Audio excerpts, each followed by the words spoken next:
So we're here at Digital CPA, and there are hundreds of forward-thinking CPAs here. And for those of you who aren't CPAs, there really are forward-thinking CPAs.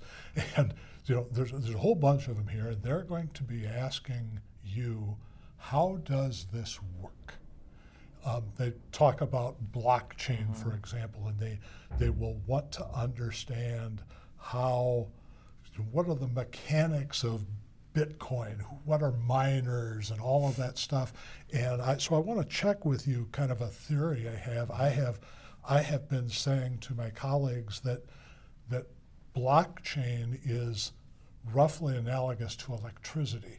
When you walk in your office and you flip a switch, all you care about is that the lights come on. You don't care how that electricity was generated. You don't have to have a degree in nuclear physics to understand how a power plant works or how the grid works or any of that stuff. You just need to know that it works. And I think the same thing is true of many of the technologies that we're talking about here. It's fun to know about them, but it's not imperative. Is that a fair statement? I believe so. Yeah, the way I had to think long and hard before preparing my presentation.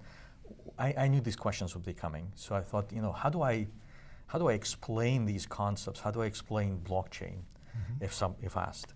And so my view was, I tried to use a world has been around not that long ago, 80s, 90s. Sure. Electricity. Electrical utilities used to send a person to read our electrical meter.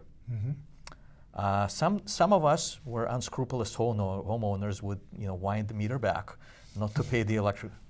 I didn't do that, but if anybody wants to Google for the methods to do it, that's right there. And then the errors would creep in as going of this reporting. A human recording stuff on a clipboard is not guaranteed to be accurate, or transposition errors would creep in. And then we use this information for one reason and one reason only, which is to issue a bill. Right. And then the smart meter came in. And what did that do? Well, nobody's walking around reading meters anymore. More important, we're not introducing errors.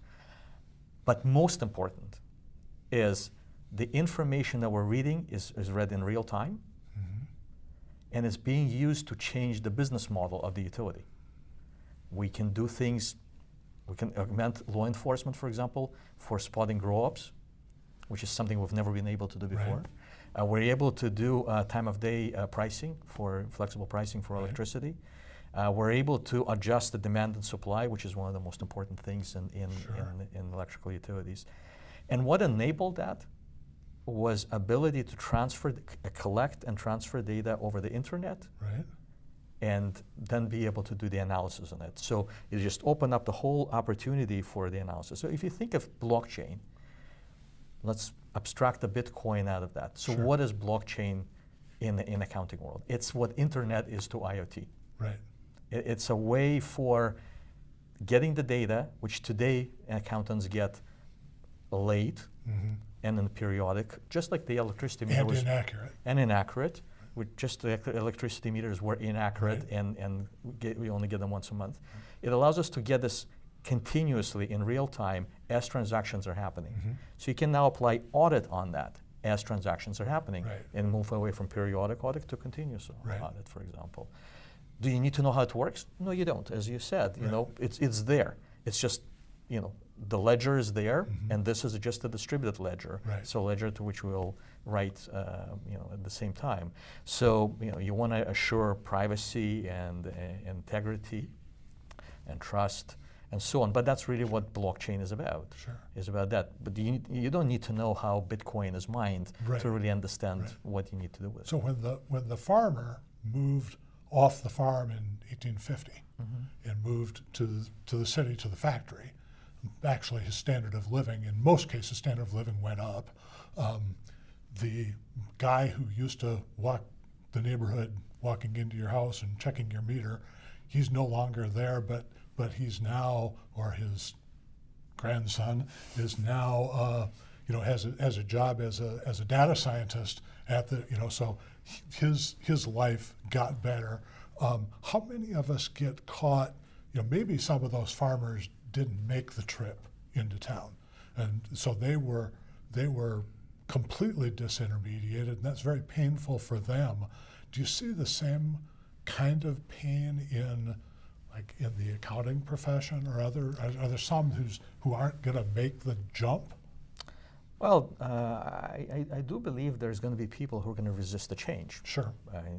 And they're not going to get benefit from that. That's right. That's just clear. I talk to a lot of people, and some people will say, well, I have 3 years to retirement. I'm not going to change. I'm just not going to be with it. Right. But it really is a matter of personal view, a personal opinion, whether or not disruption is real. Right. Disruption is constant.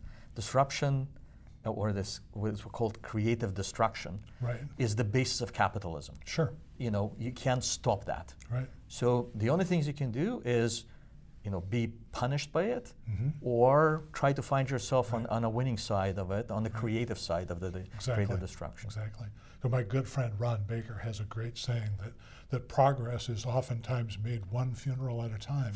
And so the people who want to resist, mm-hmm. And sometimes this I need to understand is cover for I just mm-hmm. don't want to do it. It's really not that I can't understand it.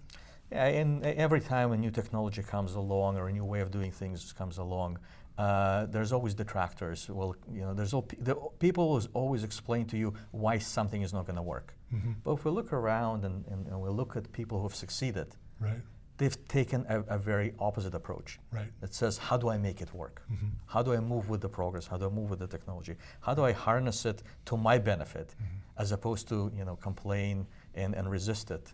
Right.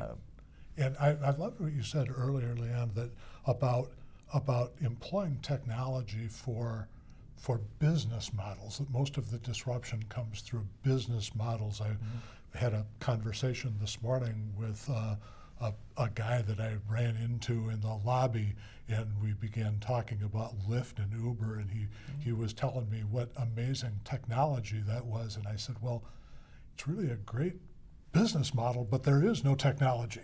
It's adapted technology from all of these other things put together as a business model. I see my colleagues doing, some of them already doing the same thing, and you'll find here at Digital CPA an awful lot of firms, an awful lot of practitioners here trying to figure out how to take all of this amazing technology and put it into a business model. How to do continuous audit, real-time audit, as opposed to periodic after the fact audit, things like that. Yeah, I think we are, we look at these high-tech companies like Uber, Airbnb, Facebooks, and others, and we think that they have some amazing technology out there. Airbnb was created by 3 guys in the industrial design. Right. They didn't have any technology. As a matter of fact, they started the business on a spreadsheet. Right. Okay? But what they've done is they've disrupted the hotel industry tremendously. Mm-hmm. While hotel industry was focusing on productivity, on efficiency, they focused on what people were looking to do, which is what a concept. Right. Yeah. There you go. And so it was not a technological change, but it was absolutely fundamental business model change. Sure.